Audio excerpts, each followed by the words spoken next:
Tässä videossa on kovaa kikkailua havaittavissa treenikämpältä.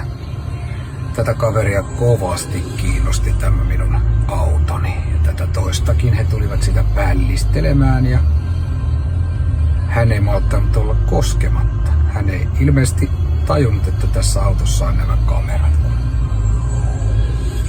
Piti kikkailla siinä kovasti.